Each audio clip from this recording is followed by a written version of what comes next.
The drugs we have today can be wonderful. They can save our lives. We have these drugs because our parents and our parents' friends took risks in clinical trials to find out if these drugs worked and if they were safe. They took these risks on your behalf and on the behalf of their friends and the communities from which they came. They took these risks believing they were involved in science and that this was going to make the world a better and safer place for all of us. And it did. While the data from all the trials that they got involved in was publicly available. But it's not now available. If you get involved in a trial, your data that comes from risks that you take that make pharmaceutical companies profitable are then hidden. When you enter a trial, you think that the data that comes from the risks that you take are going to be available to experts to look at. These data aren't available. You have to decide whether you're going to cooperate with this system anymore, or whether, if you're being asked to take these risks, you should demand that the data from the clinical trials and other experiments that you get involved in should be available to everyone to make all of our lives better and safer. Peter Rost is former head of the marketing department at Pfizer in the US, one of the world's largest pharmaceutical companies. Here he tells how the market's demand for profits takes precedence over patient safety. Läkemedelsindustrin är ju en affärsverksamhet där det gäller att tjäna pengar. Och det gäller inte bara att tjäna pengar utan att det gäller att tjäna mer pengar varje år. För det spelar ingen roll om man tjänar väldigt mycket pengar ett år och sen lika mycket nästa år. Det enda som spelar någon roll för aktiemarknaden är hur mycket mer pengar man tjänar år efter år. Och det här betyder att man fokuserar på någonting som man kallar för blockbusters, riktigt stora produkter. Throughout the 1900s, Sweden worked to reduce corruption by increasing transparency and reducing inequality in society. Now it's back, and its perpetrators sneer at the Swedes who should have learned from the USA, according to Evelyn Pringle. In this country, the pharmaceutical industry can contribute to politicians. In the last administration, in the Bush administration, when we became a joke around the world because said the Bush administration wants to screen the whole United States for mental illness. Yes, a new Freedom Commission was developed. And Teen Screen was in on that. They recommended that be put in the schools. Now we got a new administration. This is, 10 years later or whatever, 8 years of the Bush administration. Now we have the Obama administration. When Bush was in office, the Republicans were in office, 75% of the contributions from the pharmaceutical industry went to the Republicans. Now 75% go to the Democrats. We just passed our health care reform bill. The screening programs are in the health care reform bill. A program called the Mothers Act that's supposedly going to screen new mothers for postpartum depression.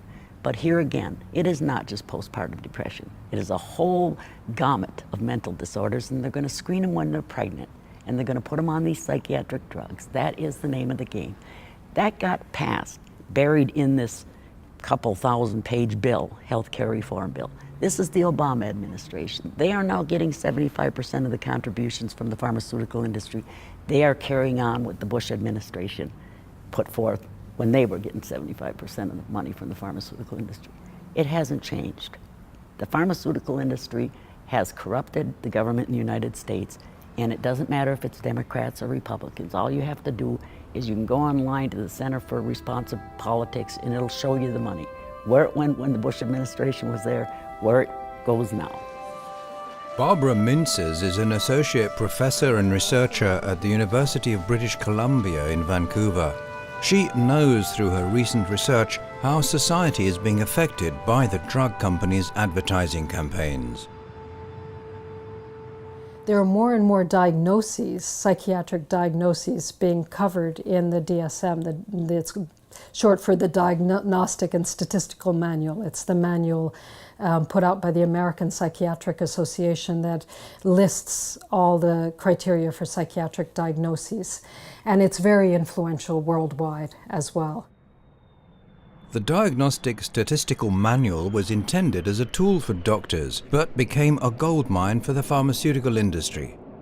Alan Francis, medical doctor and Professor Emeritus of Psychiatry, was president during preparation of the DSM-4. Today he is skeptical. Well, I think that it's very important for us to understand what are the appropriate boundaries for psychiatry. That when psychiatry stays within its appropriate boundaries, it's a wonderful profession and does a great deal of good. I have a fear that psychiatry is entering into a phase of excessive ambition and expansion of its boundaries at the expense of normality, with the likelihood of causing much more harm than good. Definitionen på en blockbuster, det är en produkt som säljer för mer än $1 miljard om året. Det vill säga mer än 7-8 miljarder kronor om året. Så det här är jättestora produkter. Och för att de här produkterna ska kunna uppnå den här försäljningen så krävs det också väldigt stora resurser för att marknadsföra dem och för att sälja dem. Det betyder att man har alltså stora säljkårer med massa försäljare som åker ut till läkare och sjukhus och försöker stimulera försäljningen. Man använder reklambyråer, man använder PR-byråer, man använder alla möjliga andra sorters byråer, utbildningsbyråer kan man säga, som ibland till och med skriver artiklar som publiceras senare i vetenskapliga tidskrifter och som sätter ihop symposier och möten och andra saker för läkare. Allting är orkestrerat för att kunna sälja så mycket som möjligt. Ray Moynihan from Australia is an award-winning journalist, writer and researcher, as well as filmmaker. He is co-author of the book and has also written the script for the movie of the same name, Selling Sickness. One of the things I discovered that really shocked me was this article called The Art of Branding a Condition, and it was written by someone called Vince Parry, and it turns out he was an advertising expert who worked in Manhattan for drug companies, and his job was to do condition branding. And this was essentially, he talks very openly in the book and in the film about how he works with drug companies to help change perceptions about illness and disease. How he works with the drug companies and with doctors and the general community to try and change the way we think about illness, and to really sort of design the labels and design the names of conditions in a way that will help the interests of those selling drugs for those conditions. This is not a conspiracy theory. This is the nature of modern marketing. One problem is that there's been an increase in diagnoses, and there are some diagnoses that, for instance, haven't even made it into the main text of the DSM. They're just in an appendix, and yet a medicine will be approved in the United States to treat that condition. Psychiatry is revising its diagnostic system, and the work on DSM-5 is headed in a direction that I think is somewhat reckless in its ambition, with the suggestion of a number of new proposals, new diagnoses, that have very little scientific foundation and potential for causing very unfortunate unintended consequences. Premenstrual dysphoric disorder does have criteria that make it much more severe than premenstrual symptoms. Some women will have much more severe premenstrual symptoms. But should that be a psychiatric diagnosis? That's a whole question. Alan Castles is one of Canada's most respected journalists. He co-authored the book Selling Sickness with Ray Moynihan, a book that's acclaimed by doctors worldwide.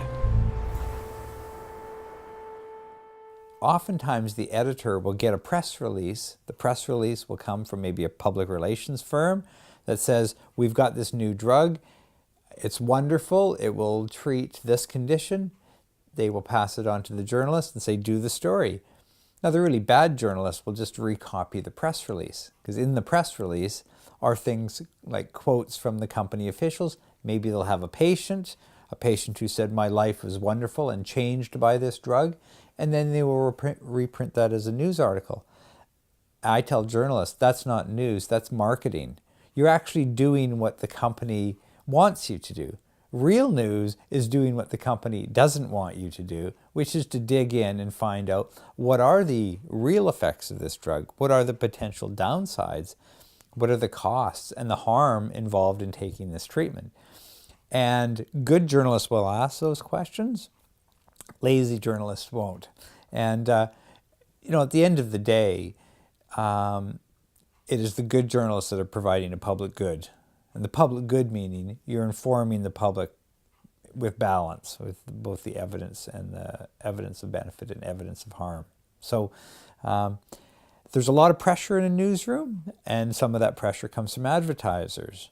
And I see, for example, here in Canada, we have a magazine called Reader's Digest, very short, and it's full of drug ads.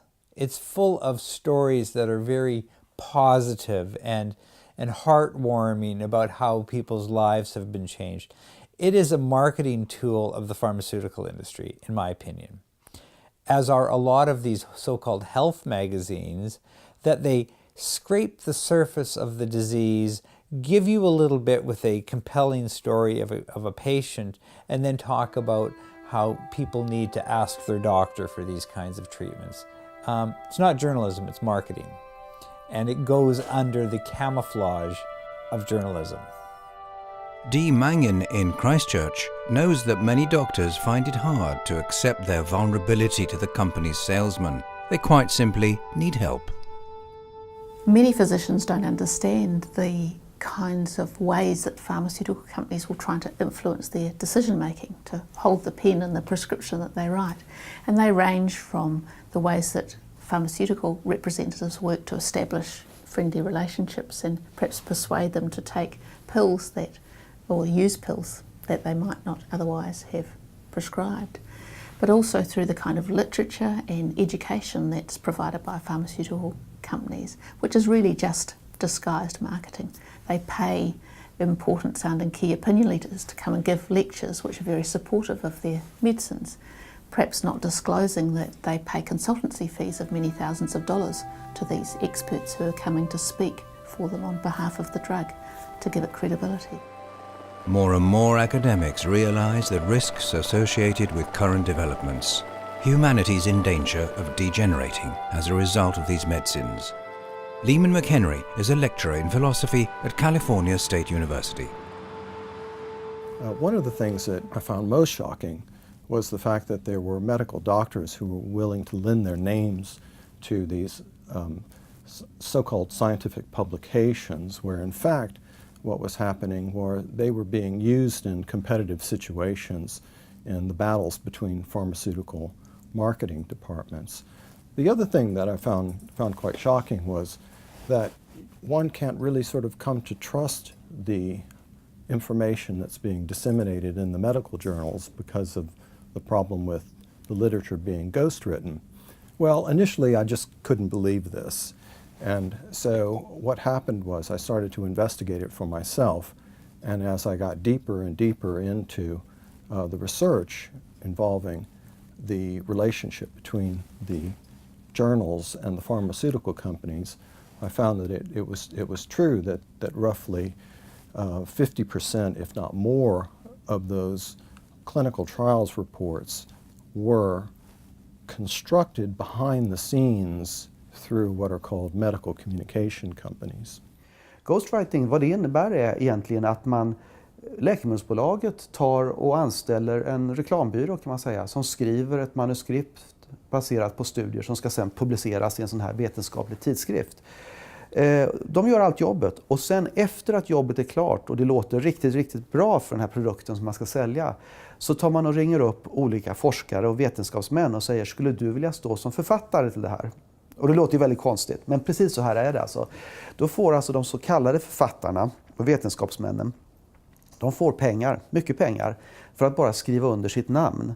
Och de säger, om man pratar med dem, att ja, jag skulle ju kunna skriva det här för jag håller med om det som står och jag slapp göra jobbet. Men verkligheten är alltså att de fungerar precis som en person som säljer sitt namn på en reklampelare. Någon idrottsman som kanske säljer en chokladbit eller någonting sånt, precis på samma sätt. Och det här är ju väldigt missledande och vilseledande. Men det innebär också att även tidskrifter, vetenskapliga tidskrifter som har väldigt gott rykte får sådana här artiklar som kan vara ghostwritten, spökskrivna, skrivna av spöken var egentligen vad man talar om, därför att det är inte personerna som står med namnen som skrivit de här artiklarna. Och det är ju omöjligt naturligtvis för läkare att veta vilka artiklar är seriösa och riktiga och vilka är förtäckt reklam. But are Swedish journalists really free to be critical? John Abramson, lecturer at the Harvard Medical School in Boston, feels that one should probably look more closely at that question.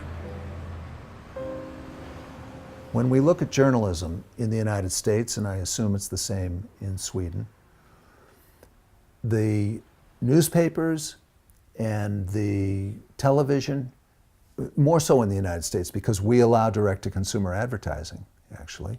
And we, in the United States and New Zealand, are the only two countries that allow direct-to-consumer advertising. And my personal opinion is it's a very bad idea, and this is one reason why. Because now with the internet competing with newspapers and even with television, there's a lot of economic pressure on the older media to retain their advertisers so that they can be a profitable business. And the biggest amongst the biggest advertisers in the United States is the medical industry. That's where the money is. That's the growth industry.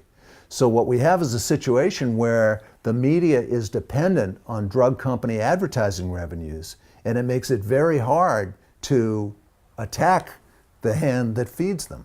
Jag var ju ansvarig för bland annat ghostwriting en gång för många år sedan när jag inte visste ens vad det hette för någonting. När jag lärde mig för första gången att artiklar skrevs utav medical education-byråer, medicinska utbildningsbyråer, och sen sökte de efter en författare. Jag visste inte ens om att det fanns när jag kom in och började jobba och insåg plötsligt att här har vi alltså massor av artiklar som går ut som inte har skrivits utav de personer som står med sitt namn där. I think it's critically important when a physician or when anybody is making strong, positive statements about any kind of medical therapeutics, that the journalist ask them what their financial ties are. Because very often we find out that people who are making claims about drugs being very good and not having risks have financial ties to the drug companies. Maybe they're funded to do research, maybe they're funded to speak to the other physicians, maybe they're paid to be on advisory boards for the drug companies, maybe they're paid to be thought leaders for the drug companies. And in the United States at least, the more academic prestige that a physician has, the higher the greater amount of money they can get from the drug companies to be advocating one position or another. Vi vet att det är ungefär 1 av 20 ungdomar i 15, 16, 17 års ålder som har alltså depressionssjukdomen, inte bara är nedstämda. Det är 3 till 4 gånger fler flickor i och för sig i tonåren. Och av dessa så söker en 50-del. Och hälften av de som söker och får diagnos får behandling. Så det är bara 1 av 10 som får behandling alltså.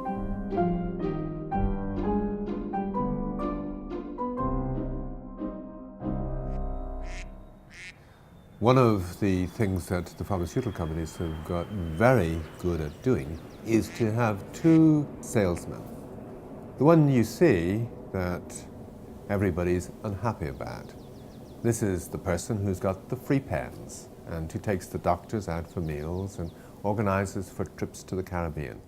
Everybody sees that, and the useful thing about that salesperson for the pharmaceutical companies is that everybody says, it would all be okay if we didn't have people like that there, but at least we can see them, so we can see where the problem is.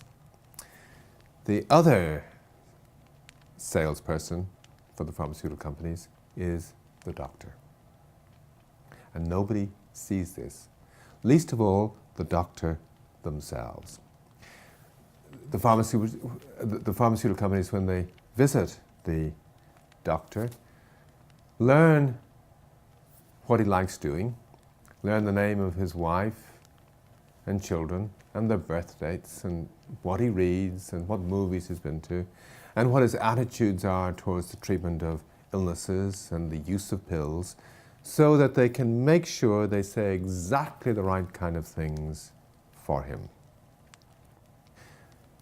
What they're doing is understanding him better than he understands himself, so that when he then goes along to a meeting, they engineer it, that he hears the talks that are going to persuade him.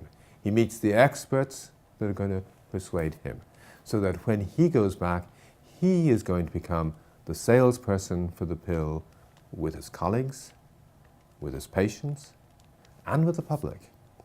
And this is the salesperson who will deny any links to the pharmaceutical companies. He isn't employed by them. He will be indignant if you were to suggest to him that what he's become is a salesperson. Depression är ju ofta en återkommande långtidssjukdom där man måste ha ett långtänk och se till att man blir helt bra och fortsätter att vara helt bra och slipper ett återfall. Och att man har ju skruvat fram tiden som behandlingslängden år från år. Så nu ska man ju säga att minst ett års behandling har det blivit. Innan var det ju 6 till 9 månader, nu är det absolut minst ett år. Och har man haft ett återfall så är det ju flerårig behandling. But not everyone buys this marketing claim that you just extend the length of treatment. Göran Högberg is a child psychiatrist and chief physician in Stockholm. Det europeiska läkemedelsverket, EMA, rekommenderar 6 månader. Alla studier är gjorda på kortare tid, cirka 3 månader. Så någonstans mellan 3 och 6 månader är en rimlig behandlingstid. Längre behandlingstider kan öka risken för kroniska verkningar, eftersom barn och ungdomars hjärna fortfarande växer, och det finns många djurförsök som visar att djur som i sin tillväxtperiod får SSRI-preparat får kroniska skador i sitt känsloliv som vuxna djur. Och det här är en risk som man måste ta på allvar. Use of antidepressants in adolescence is derived from one manipulated study 329. There's a lot of publishing going on around it. It's a manipulated study, and it states that in fact the possible advantages of using an SSRI in adolescence does not outweigh the possible risks of using an SSRI. So as a doctor, I would be very reluctant to prescribe an antidepressant to a younger person. But in the United States, they've gone even further. When George W. Bush was president, he approved the infamous screening program Teen Screen. It was aimed directly at school children, who, in school facilities, would fill out a simple questionnaire. That would provide the basis for a doctor to convince parents that their child needed medication. There are psychiatrists in Sweden who'd like to introduce similar screening programs. But the real problem with Teen Screen is the false promise, because it's a very short step from screening kids and finding out which ones you call pre-mentally ill to giving them medication. Now, these medications are not without problems.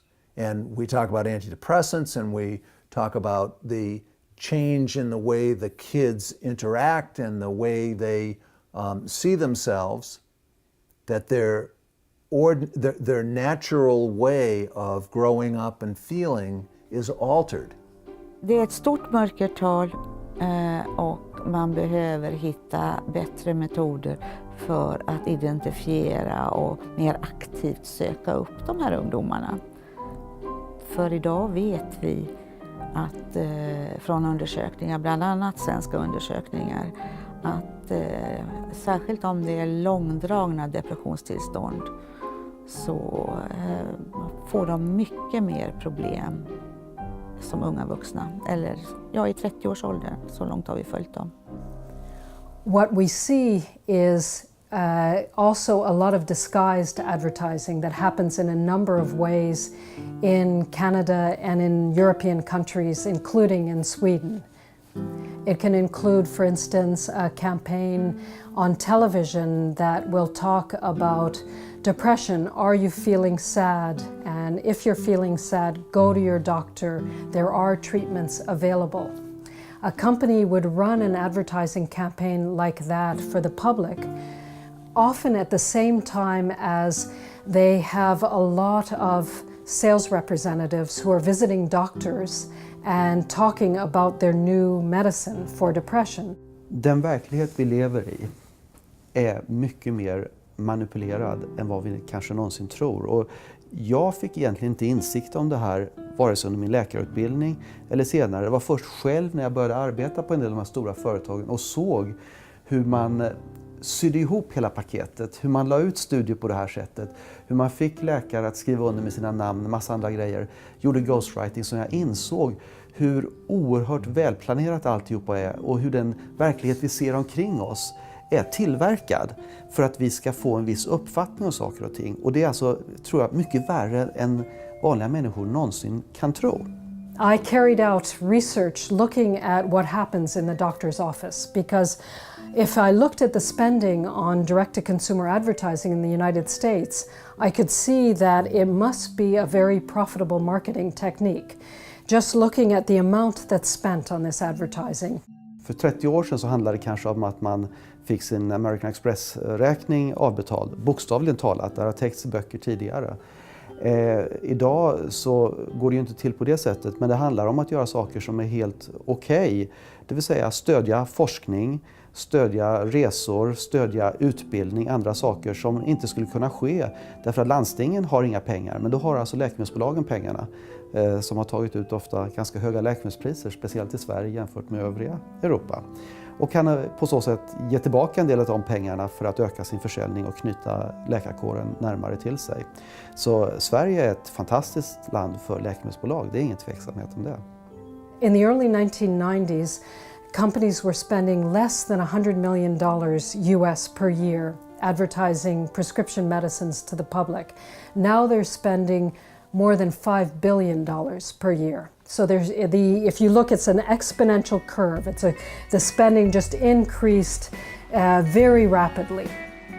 US journalist Gary Schweitzer's career spans some 30 years. He has, among other things, set up healthnewsreview.org and is the author of the book covering medical research, published by the Association of Healthcare Journalists.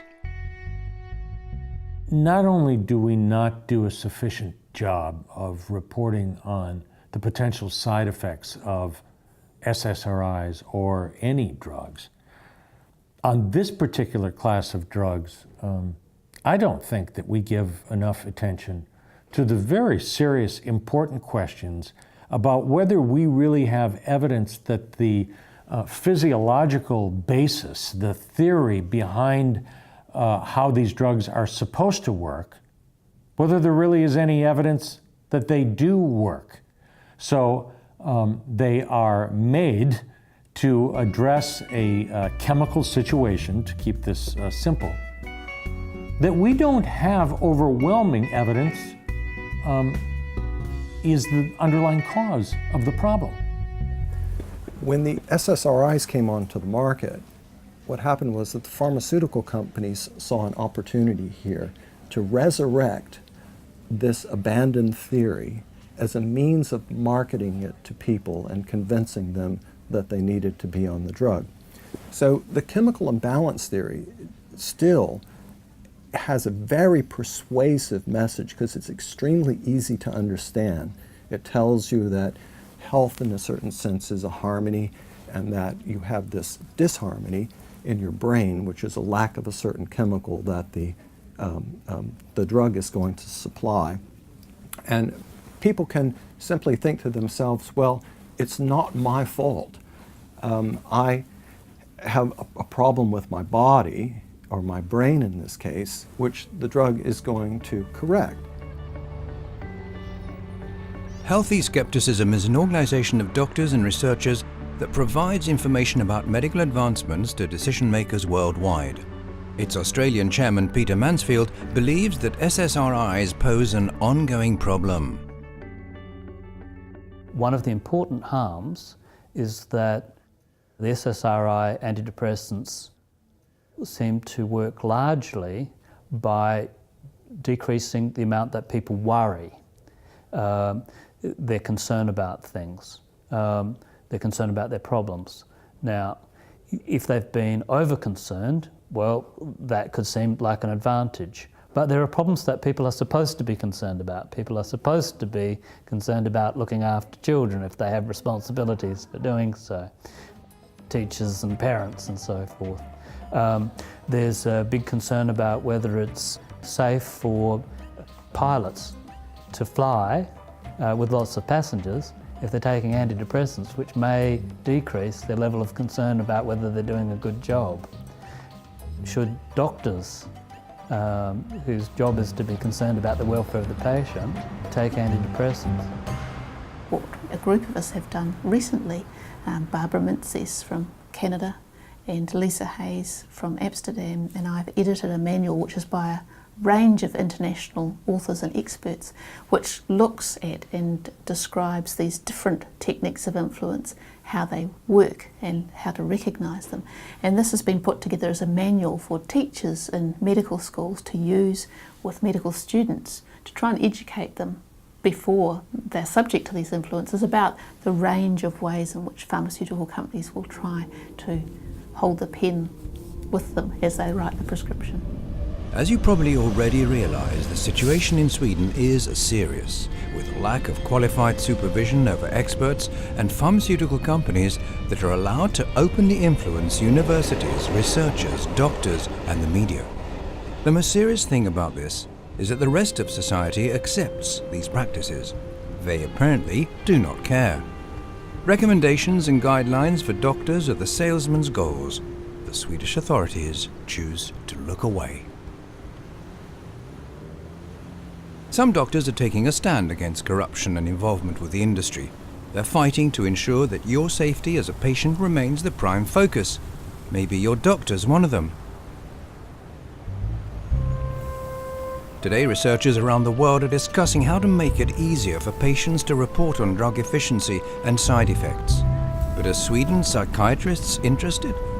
We asked one of the country's most influential psychiatrists, Professor Emerita Marie Åsberg. Jag tror inte det skulle spela någon större roll faktiskt om man förändrade rapporteringssystemet. Jag tror knappast det. Jag tror att också det att det här med biverkningar är... Det finns ju mycket myter om biverkningar och, som kanske inte är riktigt sanna. Man kan få höra ifrån, man går ut på nätet och tittar efter så kan man säkert se alla möjliga saker som inte drabbar en själv. Och jag vet inte, jag tror inte att en bättre rapportering till Läkemedelsverket skulle förändra den situationen, det tror jag faktiskt. Det är väl de här vanliga biverkningarna är man väl mindre benägen att rapportera. Vi vet alla till exempel att man ganska ofta får sexuella biverkningar av serotoninupptagshämmare. Men det ligger på något sätt, det är så pass vanligt så att man tycker att det finns ingen anledning att jag ska börja fylla i blanketter och skicka i det här till Läkemedelsverket om det är. En grundläggande skillnad naturligtvis mellan Sverige och USA där jag bor nu, det är att här så finns det ett väldigt aktivt advokatväsende. Vilket betyder också att det finns stora pengar på att tjäna på att stämma läkemedelsbolag och läkare som gör fel eller som inte berättar allt. I Sverige så kan man ju få benet avsågat och knappt få någonting alls. Det finns alltså inte någon lönsamhet att för någon grupp, för någon yrkesverksam grupp i samhället att lyfta på förlåten och beskriva och berätta om de här sakerna. Men i USA så finns det alltså en motkraft. Hela the plaintiffs bar som det heter, alltså advokaterna som stämmer folk som gjort fel, som är intresserade av att lyfta fram de här frågorna. Och det är också ett mycket legalt problem i USA att om du gör någonting som någon kan lasta dig för så kan du bli ruinerad resten av livet. Och det är vi ju inte rädda för här. Plus att den som skriver ut SSRI-medicin till unga i Sverige är nästan bara barnpsykiater. Vi är en ganska liten grupp och vi blir inte så påverkbara eftersom vi har detta som vårt huvudsakliga jobb. Och i USA ligger förskrivningen på allmänläkare och det är de som har skurit ner sin förskrivning, inte barnpsykiaterna. I think what's being suggested is the expansion of psychiatry in order to identify illness earlier and prevent it. So that people who have relatively mild symptoms that may be indistinguishable from the normal aches and pains and existential sufferings of everyday life will be misidentified as having a label of mental disorder. And this will likely lead to excessive treatment. So what I'm suggesting is that psychiatry, which the DSM sets the boundary between normality and mental disorder. I'm suggesting that this boundary is probably over-inclusive already. We're probably diagnosing more people than really need our help at this point. And that expanding this boundary further is likely to lead to lots of unnecessary and potentially harmful treatment. So think about that. Think about how widespread is the use of these drugs, the financial costs, the costs that we've been talking about of the side effects of these drugs, and we don't have sound evidence that the concept of how they would work is how they actually work. We don't have sound evidence that the chemical imbalance, as it were, that they're supposed to treat is something that even needs treating. Why aren't we telling that story every day in our newspapers? There are with any drugs, and we know there are with SSRIs. There are things maybe some people will stand to gain, but we don't know exactly how they gain, if they gain. But we do know there are things they stand to lose. All of it on the backs of an unproven physiological theory?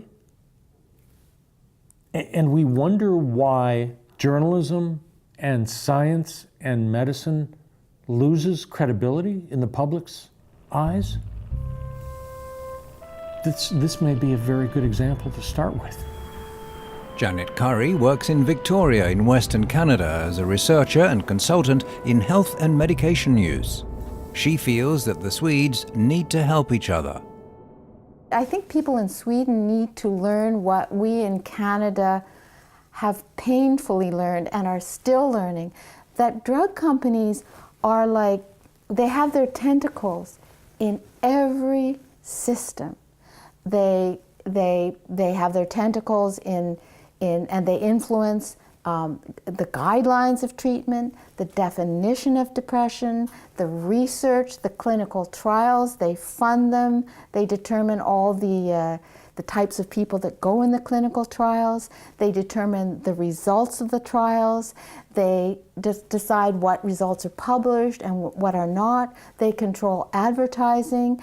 And in Sweden, I understand that there isn't advertising to the public, but there is advertising to doctors, and there is marketing to doctors, because doctors receive most of their information about drugs from drug companies. Self-pity could be playing an important role in this situation. A trait of modern society is individuals' preoccupation with themselves and tendency to feel sorry for themselves. Salesmen exploit this by encouraging us to indulge in that little bit extra. Our self-pity leads us to put the blame on others and our environment. We feel like victims. The pharmaceutical industry takes full advantage of this, telling us that we need more information. The worry for you in Sweden is that within the EU there's a strong push to allow pharmaceutical companies to communicate directly to patients in a way they're not allowed to at the moment. And it's being sold under the guise of information. Well, this is information. We're the experts in the drugs and we should be able to provide information to consumers to help make decisions. There's a proposal now under discussion by the European Union for a shift in the legislation on pharmaceuticals for the whole European Union that would affect Sweden just like every other country. And direct-to-consumer advertising is very unpopular in Europe. So what has happened in the European Union is that there was a similar proposal to introduce advertising that was voted on by Parliament in 2002. The Parliament voted against it, nearly 500 parliamentarians against, for around 50 for, so very massively voted against. Now there's another proposal under discussion. Nobody is saying the A word, advertising, but it's supposedly a proposal to introduce patient information, but this is patient information by pharmaceutical companies about their medicines in media of some sort. So the proposal right now is for health-related print media. And what does that mean? It's very unclear. It could be a supplement in a newspaper that's on health, for instance. Nobody is saying the A word, advertising, but this legislation would involve a change to the European Directive article on pharmaceutical advertising. So it would be an amendment that would redefine advertising so that many things that are called advertising now would be called information. So they would not be subject to the restrictions that are currently in place, which is a prohibition of advertising prescription medicines. It's highly problematic, and what it would do in essence is allow the companies some leeway to advertise their medicines to the public in Sweden in a way that they're not allowed to now. Make no mistake, it's not information, it's marketing, it's advertising, and the aim of it is to get more people to take more pills. I think it's very important for European parliamentarians from Sweden to hear from the Swedish public and from health professionals and others that this is a bad idea. We have direct-to-consumer advertising here, but even more influential than the direct-to-consumer advertising is the money that's spent in public relations, and I'm sure you have that in Sweden. So when a drug company advertises, you know what the story is. The drug company's paying for the ad, and they're having pretty flowers and nice music and gentle lighting, and they're trying to get you to connect to the product. But when it's public relations firms that have been hired to give a spin to a drug, then skillful public relations work doesn't leave a trail. So the public, the physicians, the government officials don't know that what they're taking as knowledge is really being brought to them because of its commercial value, not because of its social value. And this is a very serious problem. När folk tänker på hur man marknadsför en produkt så tänker de vanligtvis på reklamfilm på bio, det är roligt, och annonser i tidningen, och det är bra så kostar tidningen mindre och så vidare. Va? Sanningen är den att den här typen av marknadsföring är inte så där oerhört effektiv. Reklam där mottagaren vet om att han får reklam är ju i sig inte speciellt trovärdig eftersom man talar i egen sak. Det som verkligen fungerar, det som verkligen är effektivt när man marknadsför en produkt, vilken produkt som helst, men speciellt läkemedel, det är när mottagaren får information som är positiv om produkten, men mottagaren vet inte om att det är reklam. Och vad är det för någonting då? Det är till exempel när man använder en PR-byrå som ser till att någon journalist kanske talar positivt om produkten på TV eller skriver en positiv artikel i Dagens Nyheter. Det är ju mycket mer effektivt än vad en annons kan vara. Och samma sak gäller om man kan till exempel få forskare, vetenskapsmän att göra en studie som ger positiva resultat. Och då frågar man kanske, men hur ska man kunna veta det i förväg? Jo, man kan förutsäga väldigt mycket om vilka resultat en studie kommer att få när man känner till en del basala data om produkten. Så man kan alltså välja vilken produkt man jämför sin egen produkt mot. Man ser till att man jämför dem med en produkt som man tror är sämre. Man kan titta på dosering, se till att ens egen produkt har en förhållandevis lite högre dosering så får man högre effekt. Det finns en massa saker man kan jobba med. Och det här är ju ingenting som journalister är utbildade i. En journalist som är på TV och berättar om en ny studie som har kommit och som är så jättefantastisk och som man ska berätta för Sveriges folk om. De vet kanske inte om att studien är helt skev. The journalists have to step up to the plate. The journalists have to take responsibility and understand that there is going to be an inherent pro-industry bias in the information that's coming to them.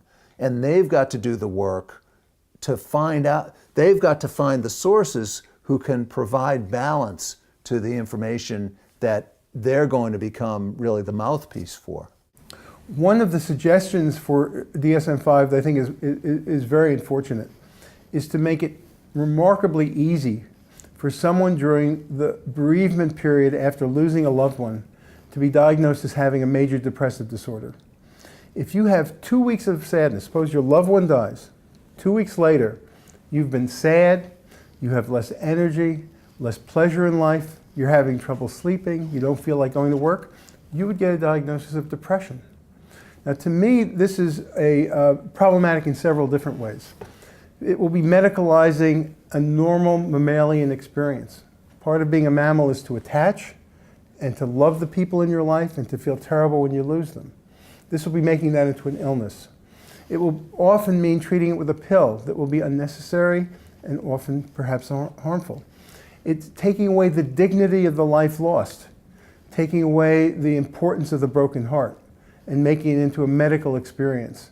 So I've been very much against that. I think if someone has very severe symptoms, if they're suicidal, if they're delusional, the current system allows the diagnosis. But there's no reason for people who are having the average, expectable, terrible, poignant feelings of grief that happen after the loss of a loved one, for this to be misdiagnosed as major depressive disorder. Göran Högberg is a child psychiatrist and chief physician in Stockholm. He and many others are upset about the recommendations issued by the National Board of Health in March 2010. They believe that those recommendations weren't built on scientific criteria. Den expertgrupp som finns i Sverige och som har gjort underlaget för Socialstyrelsen, den består av ledande barnpsykiater.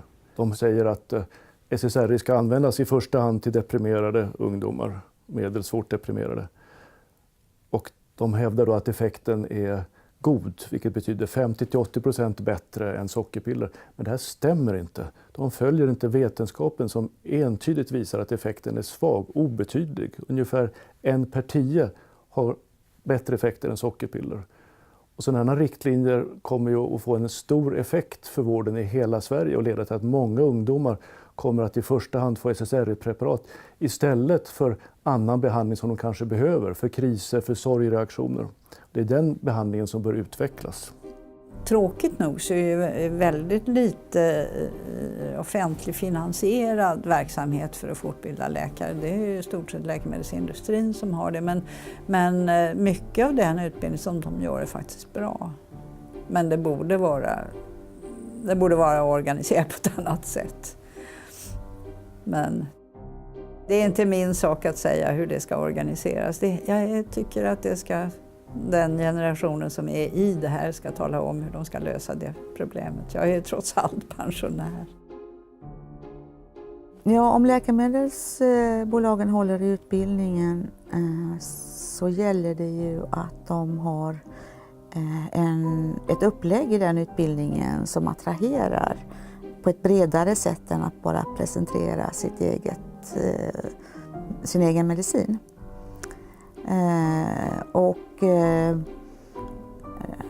Det här är ganska många medvetna om inom läkemedelsindustrin. Så de brukar försöka dra till sig lite föreläsare som är mer välkända och så. Och duktiga på sitt område som kan hålla lite mer allmänna översikter och inte bara en presentation av deras läkemedel. Men det är klart det kommer in och det får man väl se med de ögon man kan se. Och här är det bra att ha en forskarutbildning kan jag säga. För då kan man bättre kritiskt granska den information som kommer. David Menkers, an associate professor of psychiatry, is surprised that Swedish doctors need to have been through postgraduate studies in order to receive further studies. Well, here in Sweden, I'm reminded, just as at home, that doctors and the medical profession are facing a lot of choice about where they get their information from. And I think it's very important that we realize that the choices that we make in that respect reflect upon us as a profession and directly influence the quality of our clinical decisions and thus the care of our patients. As a consequence, I think that we can no longer be content to take information from industry or to rely on industry to provide our education. Even with skepticism, that's like saying, it's okay to sleep with the enemy as long as you practice safe sex. I think even in Sweden, that isn't on. If you've got a court of law with a judge and a defendant and a prosecutor, and what happens if the prosecutor is actually the judge's cousin or the judge's spouse? Do we accept that as an okay way of doing things? Of course not. But in the medical world, we accept these kinds of intertwined relationships all the time. It is up to governments in Sweden, in Canada, in the US, to regulate drug companies and to ensure there is no conflict of interest between the doctors who are prescribing and the researchers in the clinical trials. So there is a role for government. But until government undertakes that role, people in Sweden need to be aware and get the information, get balanced information for themselves so they can make the best decisions for themselves and their families. If politicians are concerned about poor treatment outcomes for their constituents, if politicians are concerned about the high costs, the amount of taxpayers' money that is spent on drugs that provide little or no value and sometimes even do more harm than good, if politicians are concerned to improve health whilst reducing healthcare costs, then we're very keen to support them as best we can. I think that we need to regard new diagnoses as fairly sacred things because of the abuse that can come from the overuse of the diagnosis and the overtreatment that results from it. Shouldn't be something that a small panel of experts decides upon. Shouldn't be something that the American Psychiatric Association decides upon. I think there should be a 4-tier system for approval of new diagnoses. It would start with a wiki approach at the simplest first level, go to expert consensus editors. The third level would be public policy and health economics. And then at the end of the day, you'd have to have some sort of Supreme Court that would decide which things got in. But it should be a thoughtful, a regulatory process, one that realizes the risks, the great risks, as well as the sometime benefits of new diagnoses. Thank you very much.